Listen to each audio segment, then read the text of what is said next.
देव ऋषि नारद, सनक आदि बैठ और नारद जी के द्वारा भक्ति ज्ञान और वैराग्य वृत्तांत का वर्णन।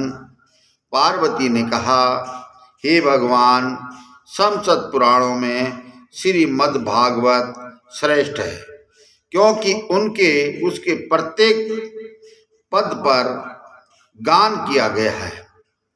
अतः इस समय उसी का मातम इतिहास सहित वर्णन कीजिए।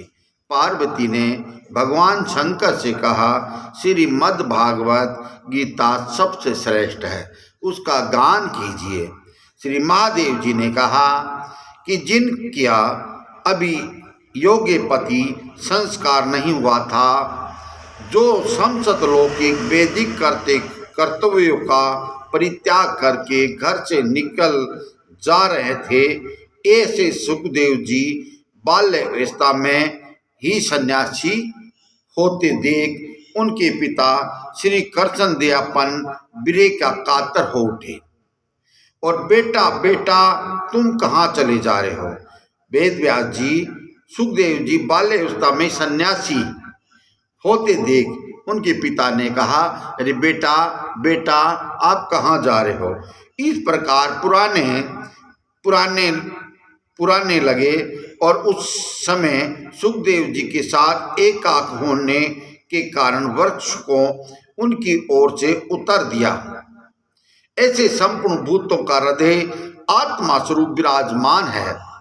और परम ज्ञानी सुखदेव जी मुनि को प्रणाम करते हुए एक समय भगवत कथा रसवादन करने के कुशल परम बुद्धिमान शौनकाजी नेमि शरण विराजमान सूत जी को नमस्कार किया।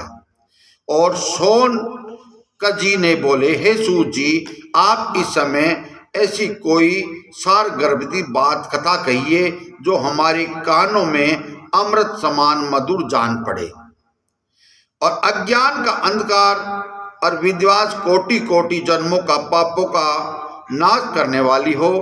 भक्ति ज्ञान और वैराग्य प्राप्त होने वाला विज्ञान कैसे बढ़ता है। अतः वैष्णव लोग किस प्रकार माया मोह का निवारण करते हैं। इस घोर कली काल में प्राय जीव असुर स्वभाव के हो गए हैं, इसलिए वे नाना प्रकार के कलेशों से घिरे रहते हैं। अतः उनकी शुद्धि का सर्वश्रेष्ठ उपाय क्या है।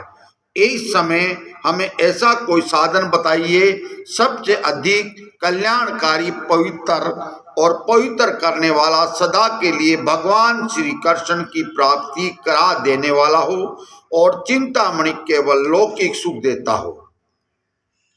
कल्प वृक्ष स्वर्ग तक संपत्ति दे सकता हो, किंतु यदि गुरुदेव प्रसन्न हो जाएं तो वह योगियों को भी कठिनता से मिलने वाला नित्य वैकुंठ धाम दे सकता है।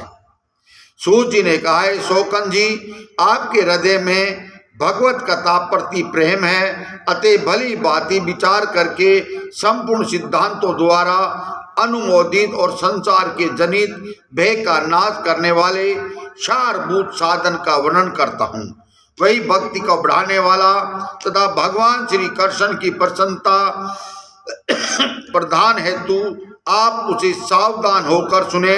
कलयुग में काल रूपी श्राप से ढसे जाने के भय को दूर करने के लिए सुखदेव जी ने श्रीमद् भागवत शास्त्र का उपदेश किया और मन में शुद्धि के लिए इससे बढ़कर दूसरा कोई साधन नहीं है।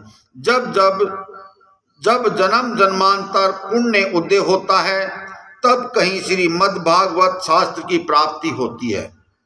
और जिस समय सुखदेव जी राजा परीक्षित को कथा सुनाने के लिए सभाओं में विराजमान हुए, उस समय देवता लोग अमृत कलश लेकर उनके पास आए और देवता अपने कार्य साधन करने में बड़े चतुर थे।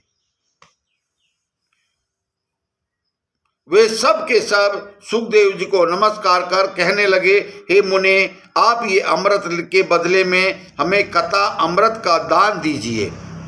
इस प्रकार परिवर्तन करके राजा परीक्षित अमृत का पान कर और अमर हो जाएंगे। का सब लोगों को श्रीमद् भागवत अमृत का पान करेंगे।